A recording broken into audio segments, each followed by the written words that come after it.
자, 2021년 둘째 주일 예배에 나온 여러분들, 또 각 가정에서 예배하는 여러분들 모두 축복합니다. 새해가 된 것 때문에 변한 것이 많습니까? 어떻습니까? 직장 내 인사 이동이라든지 눈에 보이는 변화들이 있는 분들 있습니다. 하지만 어떻습니까? 대부분은 우리가 늘 살아왔던 일상을 이어가죠. 자, 의무라는 단어를 써서 생각을 해볼까요? 자, 우리가 집안이나 직장, 또 교회나 여러 사회적인 관계들 속에서 여러분의 의무는 어떻습니까? 늘상 주어지던 의무를 우리가 변함없이 행하죠. 성도로서 그리고 예람교회의 지체로서 여러분의 의무는 어떻습니까? 의무를 잘 감당해 왔고 또 새해에도 잘 감당하려고 하십니까? 사실 지난 주일 새해 첫 주에 여러분에게 의무에 대해서 말씀드리려고 했습니다. 시간이 좀 길어질 것 같아서 오늘로 미뤘는데요. 그리스도인으로서 그리고 예람교회의 성도로서 여러분이 행할 의무는 뭘까요? 자, 의무라고 하는 단어를 쓰면 그 의무라고 하는 단어 자체가 주는 부담감이 있습니다. 마음에 뭔가 짐이 확 다가올 수도 있는데요. 오늘 저는 여러분에게 여러 가지 의무 중에서도 가장 중요한 의무 한 가지를 말씀드리려고 합니다. 여러분에게 정말 소중한 한 가지 의무는 여러분 자신이 행복을 누리는 것입니다. 물론 우리가 무엇을 행하는 것이나 뭔가를 드리는 것, 이런 것으로 우리의 의무를 생각할 수도 있고 그것 역시 귀중한 것입니다. 하지만 정말 중요한, 여러분이 꼭 행해야 될 중요한 의무는 여러분 자신의 행복입니다. 그것이 권리이면서도 정말 소중한 의무입니다. 여러분이 첫째로 떠올릴 성도의 의무는 바로 여러분 자신의 행복이라는 사실을 절대로 잊지 마시기 바랍니다. 2021년 올 한 해 여러분이 이 의무를 잘 이행하시면 좋겠어요. 생각해 보세요. 부모로서 여러분이 여러분 자녀에게 가장 바라는 것 뭡니까? 뭔가 의무를 지우고 싶은 것이 있다 하더라도 정말 마음으로 바라는 것은 내 자녀가 삶의 행복을 누리는 것 아닙니까? 내 자녀가 행복했으면 좋겠고요. 그것이 정말 큰 바람이지 않습니까? 지난주일에 우리가 내 뜻대로 안 된 것도 다행이라고 했던 이유가 그것 아닙니까? 행복을 위한 나의 플랜보다도 주님의 플랜이 더 낫고 훨씬 멋지기 때문에, 그렇기 때문에 우리 뜻대로 안 된 것이 다행스럽다 말할 수 있는 거죠. 새해 여러 가지 결심이 필요하지만요, 무엇보다도 우리가 행복을 결심해야 합니다. 뭘 결심해야 된다고요? 행복을 결심해야 됩니다. 이런 질문이 가능하죠. 결심한다고 행복이 옵니까? 네. 여러분이 결심하면 여러분에게 행복이 찾아옵니다.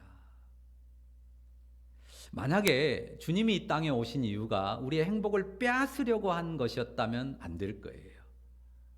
주님이 세상을 저주하고 심판하기 위해 오셨다면 우리가 아무리 결심해도 우리에게 행복은 찾아오지 않습니다. 하지만 주님이 이 세상에 왜 오셨습니까? 요한복음 10장에 뭐라고 예수님 말씀하셨죠?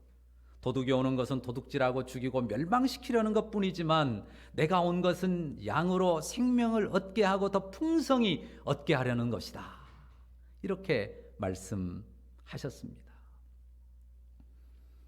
그리고 예수님께서 선한 목자는 양들을 위하여 목숨을 버린다 말씀하셨는데, 그렇게 말씀하신 그분이 십자가 죽음으로 대속을 이루셨지 않습니까? 우리를 죄와 사망의 영원한 저주에서 건져내지 않으셨습니까? 그래서 우리가 그 주님을 인해서 하늘의 하나님을 아버지라고 부르는 자녀들이 됐습니다. 우리가 행복을 결심하면 그분이 기분 나빠할까요? 불쾌하게 생각하고 화낼까요? 아닙니다. 우리가 행복을 결심하면 주님이 우리의 행복이 온전케 되도록 우리를 돕고 우리의 길을 인도하십니다. 여러분의 올해가 행복하고 우리의 평생이 행복하기를 주님은 원하십니다. 그런데 우리가 바로잡을 게 있어요. 우리가 행복에 대해서 뭔가 비뚤어지고 왜곡된 가치관을 갖는 부분들이 있다는 거죠. 우리가 행복을 결심해야 되는데 내가 행복해야 되겠다, 이것이 내 정말 소중한 내 삶의 의무라 생각해야 되는데 이 행복에 대해서 비뚤어지고 왜곡된 생각들을 교정해야 합니다. 사람들이 흔히 행복을 꽃길만 걷는 것으로 여긴단 말이에요. 꽃길만 펼쳐지는 인생이 행복한 인생길이라고 생각하는 거 틀린 생각입니다. 바르지 못한 생각입니다. 어떻습니까? 꽃 피는 계절이 있습니다. 낙엽 떨어지는 계절이 있습니다. 숨 막히는 뙤약볕 아래를 걸어야 되는 그런 계절도 있고, 요즘처럼 에이도록 시린 칼바람 맞으면서 푹푹 빠지는 눈길을 걸어야 되는 때도 있는 것 아닙니까? 편하고 안락한 길로만 걷는 게 행복이 아닙니다. 인생길은 어떻습니까? 수많은 굴곡 그리고 고생이 점철되는 길입니다. 모두가 그런 길을 걷고 그 길에 예외가 없습니다. 피할 수가 없습니다. 우리가 행복을 결심하는 것은 바로 그 길에서 행복을 결심하는 것입니다. 비록 그런 길이지만 우리 연약하고 허물진 인생을 구원하시는 주님, 그분을, 긍휼을 베푸시는 그 주님을 바라보기 때문입니다. 그 주님이 내 삶을 주관하고 내 삶을 다스리며 이끌어 가시며 복 주시는 분이심을 믿기 때문입니다. 뭘 먹느냐보다 누구와 먹느냐가 중요하죠. 우리 가까운 분 중에 이 말을 자주 하시는 분이 있는데요, 명언 정병욱 선생님께서 애용하시는 말씀입니다. 어떤 길이냐보다 더 중요한 건 우리가 누구와 함께 걷느냐입니다. 사랑하는 사람과 먹으면 아주 박한 음식이라도 어떻습니까? 정말 맛있죠. 험한 길이에요. 질퍽질퍽 빠지는 길이에요. 그래도 사랑하는 사람이 손잡고 이끌어주는 길이면 어떻습니까? 행복합니다. 오늘 우리가 여호수아서 말씀을 읽었는데요, 하나님께서 이스라엘을 가나안 복지, 가나안의 복된 땅으로, 그 행복의 땅으로 이끌기를 원하십니다. 그리고 그 일을 모세를 이어서 여호수아에게 책임 맡기셨어요. 그래서 오늘 본문에 나오는, 본문 4절에 나오는 땅, 그 가나안 땅을 이스라엘의 영토로 하나님께서 주실 것입니다. 그런데 그 가나안 땅이요, 무슨 토지공사에서 또 아니면 그 도시공사나 뭐 주택공사에서 신도시 개발해가지고 다 아파트 지어놓고 그냥 맨몸으로 입주만 하면 되는 곳이 아니에요. 어떻습니까?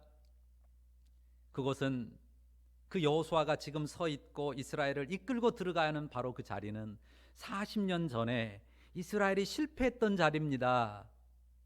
이스라엘이 실패하고 넘어졌던 자리예요. 미끄러졌던 자리입니다. 견고한 성읍이 있고 거기에 버티고 있는 장대한 안악자손이 있습니다. 그런 땅이에요. 그래서 오늘 여기 여호수아에게 격려의 말씀들이 주어지죠. 9절에 보면 두려워하지 말라, 놀라지 말라 하는 말씀이 있죠. 두려워하지 말고 놀라지 말라고 합니다. 왜입니까? 두려움이 있기 때문이죠. 놀라움이 있기 때문이에요. 여호수아의 마음에 기대만 있는 게 아니고 희망만 있는 게 아니고 두려움이 있단 말입니다. 하나님께서 두려움을 이기고 강하고 담대하라고 말씀하시는데 여호수아 앞에 쉬운 길, 아무 부담이 없는 길을 놓아주셨기 때문이 아니에요. 두려움이 있었습니다. 큰 부담감을 주는 숙제, 모세도 실패한 그 길을 내가 과연 성공적으로 이끌어 이 백성을 데리고 들어갈 수 있을까 하는 두려움 앞에 설 수 있단 말이에요. 결코 쉽지 않은 도전, 싸움이 기다리고 있는 상황입니다. 그런 여호수아에게 두려워하지 말라 말씀하시면서 거듭 강하고 담대하라고 말씀하십니다. 근거가 무엇입니까? 5절 첫 번째 이유는 뭡니까? 하나님이 여호수아와 함께 하실 것이기 때문이에요. 그리고 그 다음 6절 또 이유는 무엇입니까? 하나님께서 약속하신 언약을 성취하실 것이기 때문이에요. 이 성취가, 가나안 땅을 기업으로 얻는 성취가 여호수아가 홀로 이루어내는 사명이 아니라, 그의 힘과 지혜로 그 능력으로 이루어지는 사명이 아니라 하나님께서 언약하신 대로 하나님께서 친히 이루실 약속이라고 하는 것 때문에 그것을 믿고 강하고 담대한 마음으로 행하라고 말씀하시는 것입니다. 그리고 7절, 8절, 9절에 뭐라고 말씀하십니까? 네 길이 평탄할 것이다. 네가 형통할 것이다. 하나님께서 그 길을 형통하게 평탄케 하실 것을 말씀하시지 않습니까? 여호수아에게 중요한 것은 무엇입니까? 7절과 8절 말씀 보실까요? 7절 8절 말씀은 한번 같이 읽어보도록 하죠. 같이 읽습니다. 오직 강하고 극히 담대하여 나의 종 모세가 내게 명한 그 율법을 다 지켜 행하고 우로나 좌로나 치우치지 말라. 그리하면 어디로 가든지 형통하리니 이 율법책을 내 입에서 떠나지 말게 하며 주야로 그것을 묵상하여 그 안에 기록된 대로 다 지켜 행하라. 그리하면 내 길이 평탄하게 될 것이며 네가 형통하리라. 지금 현실적으로 여호수아와 이스라엘 앞에 놓여 있는 것은요, 전쟁입니다. 견고한 성이 있고 안악 자손이 사는 가나안 땅에 들어가서 그 백성과 함께 전쟁을 치러야 합니다. 그런데 하나님께서 요구하시는 것은 무엇입니까? 율법의 말씀을 읽고 율법의 말씀을 주야로 묵상하면서 그것을 다 지켜 행하는 일에 최우선을 두라고 말씀하십니다. 그러면 하나님께서 평탄케 할 것이다, 형통케 할 것이다 약속하십니다. 우리가 하나님 앞에서 행복을 결정해야 돼요. 그런데 우리가 하나님 앞에서 행복을 결정하고 내 삶이 행복하기를 추구하면서도요, 우리가 믿음의 삶을 꾸릴 때 제일 중요한 것은 바로 이것입니다. 그냥 우선 내가 편하고 나에게 당장 이익이 되는 그 행복을 생각하면 안 됩니다. 행복의 길이 그게 아닙니다. 무엇이 행복의 길입니까? 행복을 이루는 길이고 행복에 이르는 길입니까? 주님의 말씀을 입으로 되뇌며 그 말씀을 주야로 묵상하고 그 말씀을 다 지켜 행하는 것입니다. 그러면 그것이 우리의 삶의 평탄함과 형통함, 우리 삶의 놀라운 행복을 가져오는 길이 될 것입니다. 그런데 이 말이 좀 걸리더라고요. 자, 7절에도 그렇고 8절에도 그렇고요, 지켜 행하라고 하는데 그 앞에 어떤 부사가 붙어 있어요? 다 지켜 행하랍니다. 오늘 설교 제목을 뭐라고 썼습니까? 어떻게 다 지켜 행하죠? 이 다라고 하는 부사에 초점을 두고 강조하면 굉장히 부담스럽습니다. 어떻게 다 지켜 행합니까? 오늘 이 부분에 대해서 좀 말씀드리려고 합니다. 다 지켜 행하라고 했는데 가능합니까? 과연 우리가 어떻게 다 지켜 행할 수가 있습니까? 그런데 이 다라고 하는 말에 여러분이 겁먹을 필요 없습니다. 그게 가능하냐 불가능하냐 여부를 따질 것도 아니에요. 이 다라고 하는 부사를 하나님이 이 산술적으로, 이 수학적으로 계산하지 않으십니다. 그 말이 그냥 너무 치밀한 수학적 산술로 우리가 따지고 계산할 게 아니고요, 그냥 지켜 행하라고 하면 그냥 따라서 행하면 됩니다. 우리 어린 아이들 키우는 부모들이요, 그 가장 기쁠 때가 굉장히 많아요. 그리고 굉장히 좀 짐이 가벼워지는 때가 여러 번 있는데, 그 중에 중요한 때가 뭐냐면요, 이렇게 기저귀 뗄 때예요. 애가 기저귀를 떼고 나면요, 그리고 혼자서 쉬할게요, 뭐 응아할게요, 이런 말까지 표현할 줄 알면요, 엄마 아빠가 얼마나 편한지 몰라요. 그렇잖아요. 애가 그런 수준이에요. 그 나이에요. 그럼 어떻습니까? 기저귀만 떼도, 응아한다는 말, 쉬하러 간단 말만 해도 얘는 100점짜리예요. 다 행한 거예요. 안 그렇습니까? 그 꼬맹이 아이한테 무슨 더 높은 수준을 요구하지 않습니다. 우리 정익이 또래 정도 되면 구구단 외우나요? 지금 아마 그 단계를 넘었을지도 모르는데요. 애들이 구구단 배울 때는 구구단만 정확히 외워도 100점입니다. 그리고 구구단 외우면서 수학의 그 다음 단계, 그 다음 단계로 점점 나가는 거지, 초등학교 수학에서 무슨 이 함수 중에서도 막 미분 나오고 적분 나오고 그런 거 못한다고 막 책망하고 이러지 않습니다. 그러니까 우리가 다 지켜 행하라고 했어도요, 결국 현실적인 우리의 삶에 있어서는 하나씩 해결해 가고 하나씩 익히고 하나씩 성장하는 거예요. 하나를 알아야 둘을 알고, 둘을 알아야 셋, 넷으로 가는 거예요. 숫자 1을 모르는 애가 2를 알 수 없고 1과 2를 모르는 애가 어찌 3과 4를 알겠어요. 그러니까 하나님 말씀을 다 지켜 행하라 라고 했을 때 이게 세트예요. 그걸 늘 되뇌는 거죠. 그리고 묵상하는 거예요. 되뇌고 묵상하면서 그것을 지켜 행하는 대로 나가는 거예요. 그래서 하나하나를 점점 온전함으로 만들어가는 거죠.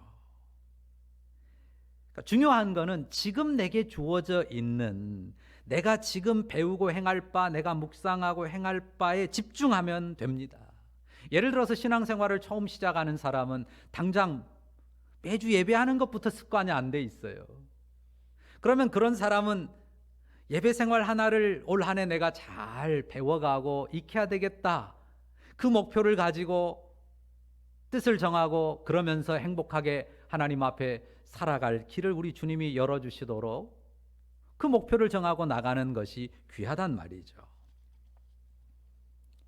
너무 상식적인 말이지만 어떻게 해야 돼요?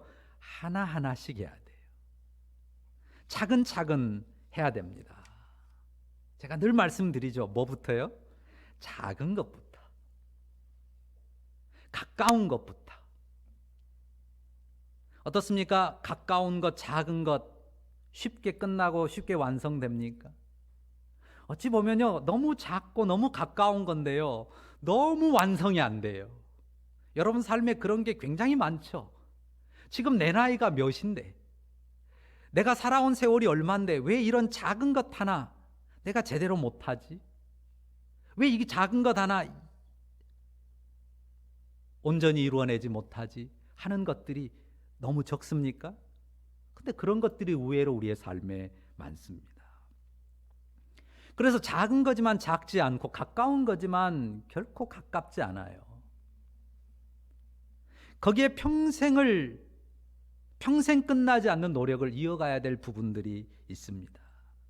그런데요, 하나하나씩, 그리고 차근차근 그런 것들을 도전하며 이루어가다 보면 조금씩 열매를 보게 되고 그 열매 안에서 점점 더 넓어지고 성장해 가는 것입니다. 아까 말씀드린 것처럼 초신자는 주일 예배나 헌금하는 습관도 안 들어있어서 그런 작은 실천을 결심하고 행하는 노력부터 필요할 수 있습니다. 그리고 주의 말씀을 따라서요, 우리가 어떤 우리의 생활 습관, 또 내면의 덕을 정하고 그것을 행하는 씨름이 필요합니다. 내 삶의 습관, 또 내가 나타내야 될 어떤 내면의 덕목들 있잖아요. 예를 들면 내가 주님의 온유함을 온유하라고 가르치는 주의 말씀을 따라서 내가 주님의 온유함을 담아내기를 목표하고, 또 혹은 어떤 사람은 늘 게으른 자신의 삶의 습관을 벗고 부지런한 삶을 세우기 위해서 목표를 세우고 신앙의 도전을 할 수 있다고 하는 것입니다. 주님의 말씀을 다 행하려고 마음을 가져야 돼요. 어떤 말씀이라고 다 제쳐놓고 그냥 딱 나는 이것만 할 거야, 이 말이 아닙니다. 모든 말씀을 다 행하려고 하는 기본적인 마음, 그래서 말씀을 늘 입으로 되뇌고 묵상하고 생각하는 그런 삶을 이어가야 되지만, 지금 내 삶의 형편, 내 수준에서 내 목표를 정하고 내 목표를 바라보고 행해야 된다고 하는 것입니다. 주님 앞에서 보면 내가 지금 가장 시급하게 해결해야 될, 아니면 가장 중요하게 해결해 내야 될 그런 영적인 과제가 있을 수 있다고 하는 거죠. 어떻습니까? 여러분 스스로가 내 삶의 가장 큰 문제점이라고 느끼는 부분 없습니까? 주님 앞에 내가 믿음의 삶을 행복하게 꾸려가는데 장애가 되는 그 어떤 부분, 그 문제를 해결해야 될 숙제 남아있지 않습니까? 그 부분을 가지고 싸워야 돼요. 그것을 정하는 것부터 시작을 해야 돼요. 막연하게 말씀을 되뇌고 말씀을 묵상하고 그냥 막연하게 말씀을 다 행해야 되겠다, 그럼 막연한 게 돼요. 막연한 것은요 결코 내 삶에 다가오지 않습니다. 모두의 책임은 아무의 책임도 안 돼버리는 것처럼요, 모든 걸 다 해야지 아무것도 못하게 되는 경우들이 현실입니다.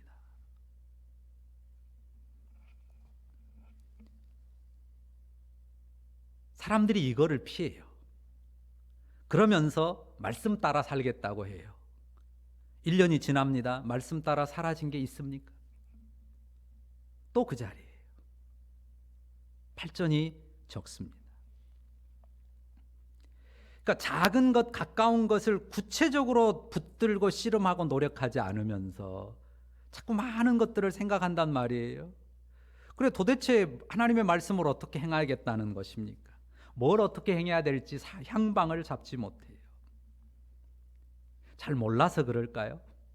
잘 모르면 물어보면 돼요. 누구한테 물어보면 될까요?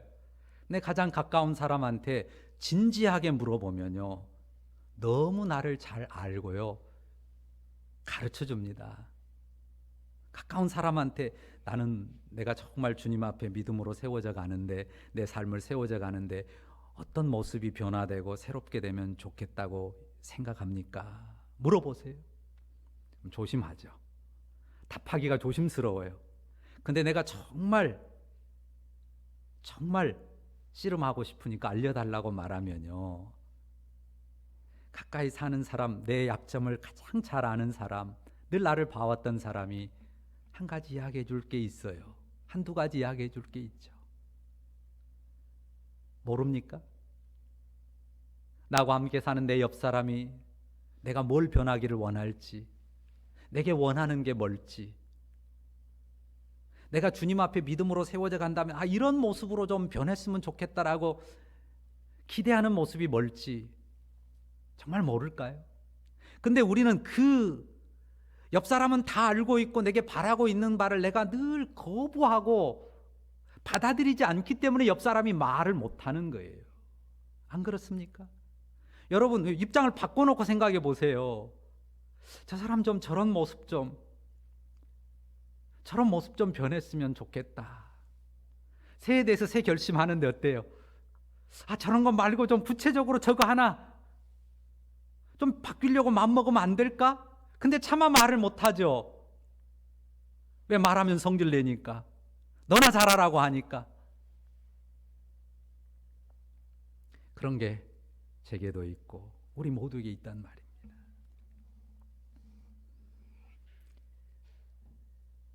그래서요, 제가 지금 오늘 말씀드리려고 하는 것은 우리가 이 허상을 가지고 싸우지 말자 하는 거예요. 그냥 말씀 묵상하고 말씀을 되뇌고 말씀을 행하는 한 해가 되겠다, 막연하게 정하면요, 그냥 막연하게 한 해가 또 흘러갑니다. 그러지 마시고 그 말씀을 다 행하는 것 가운데 가장 작고 가장 가까운 것, 내가 뭘 행할까? 이거 하나를 붙들고 씨름하는 것부터 행해야 된단 말이에요. 아까 이야기했잖아요. 애들이 기저귀 뗄 때는 부모가 바라는 거 가장 큰 게 뭐예요? 얘가 기저귀 하나 잘 뗐으면 좋겠어요. 근데 얘가 그거는 전혀 관심을 안 두고 영 딴 것만 관심을 둔다고 생각해 보세요. 물론 다 잘해야 되고 다 잘하는 대로 나가야 맞아요. 근데 우선 내가 내 수준에서 내 삶의 현재 속에서 내가 가장 가깝게 작게 붙들고 씨름해야 될 부분, 그러면서 거기에서 하나를 배워가고 깨달아가고 알아가는, 그래야 될 내용이 뭔지를 선명하게 붙들어야 됩니다.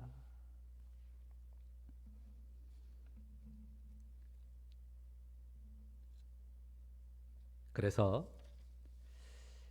올 한 해 좀 의미 있는 실제적인 성장이 있었으면 좋겠다라고 하는 것입니다.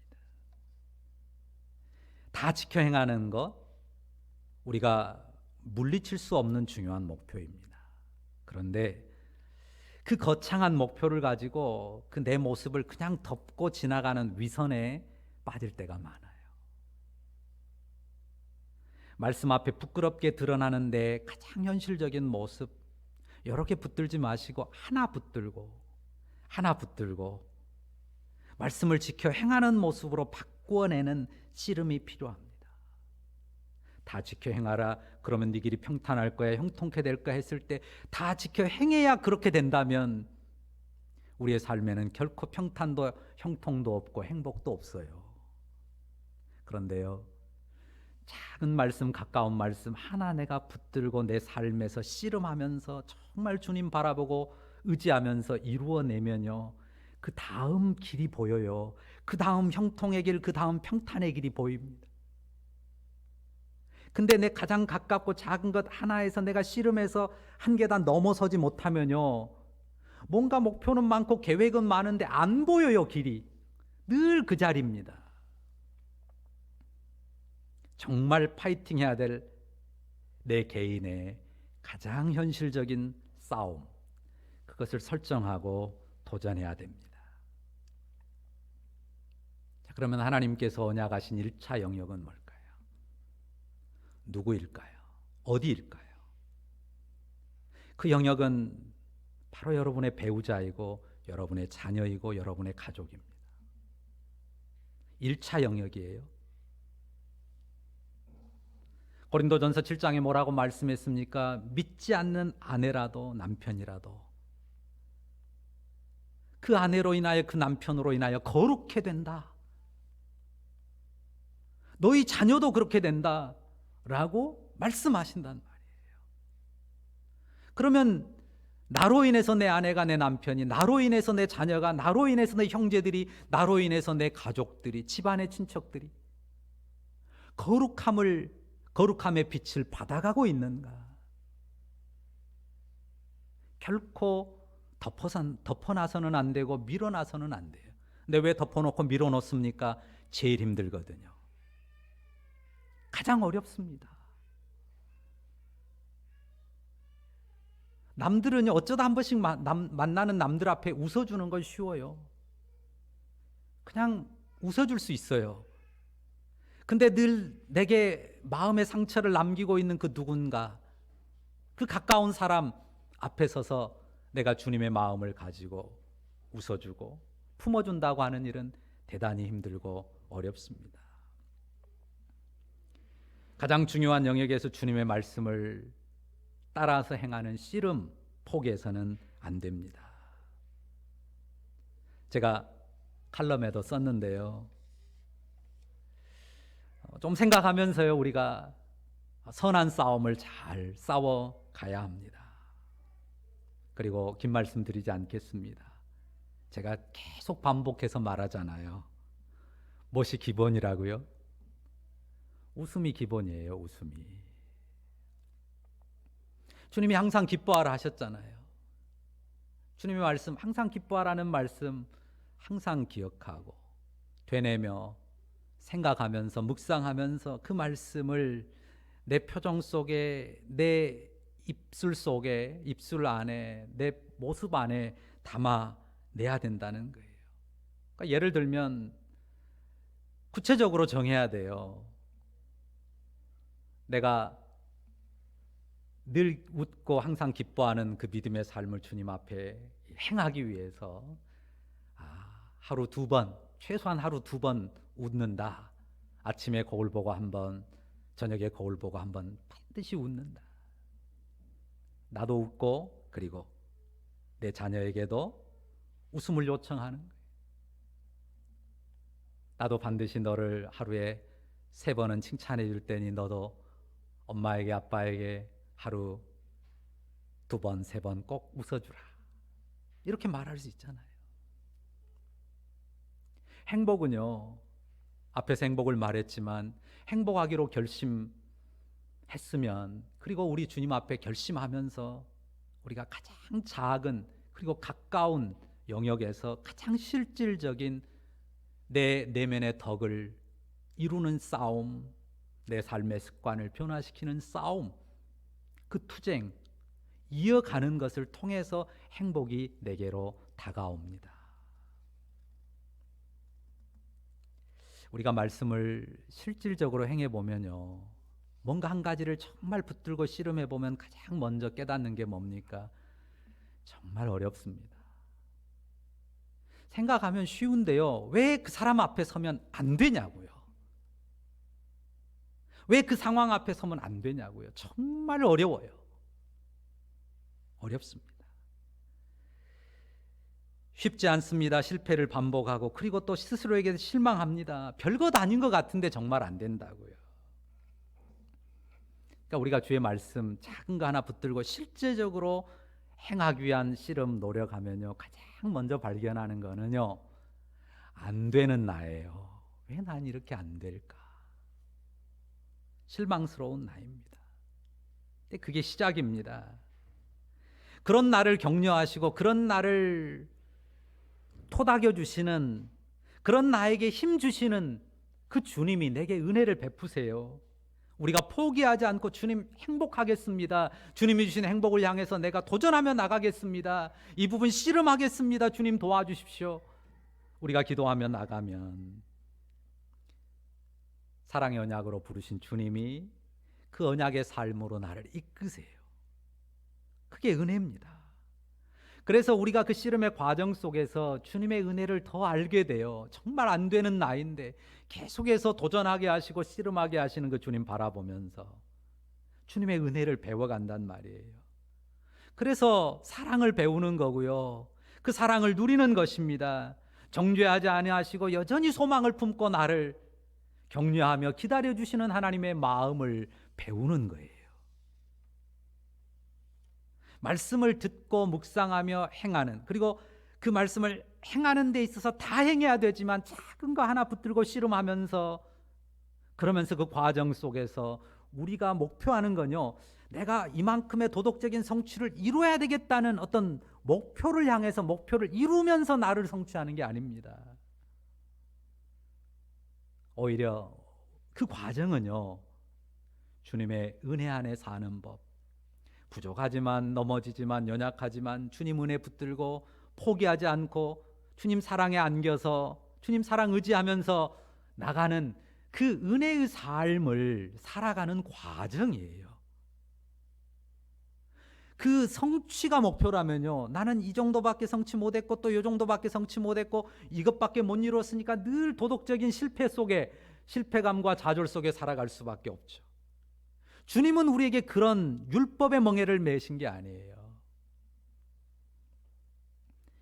많이 행했으니까 난 잘 살았다는 그런 성취감에 도취되는 것도 아니고요, 적게 행해서 못 살았다는 비난과 정죄감에 눌리는 것도 아닙니다. 우리가 주님의 은혜 안에서 패이고 굴곡진 길, 힘겹고 고달픈 길, 그 길을 평탄하게 형통하게 걷는 그 비밀을 배운단 말이에요. 그 비밀의 행복을 우리가 배워가는 것입니다. 그 주님 은혜 안에서 살아가기 때문에요. 우리가 실패하고 넘어지는 길을 가도, 어그러진 길을 가도 그 가운데서 주님이 놀랍게 형통케 하시는 은혜를, 그 은혜의 삶을 경험하게 되는 거예요.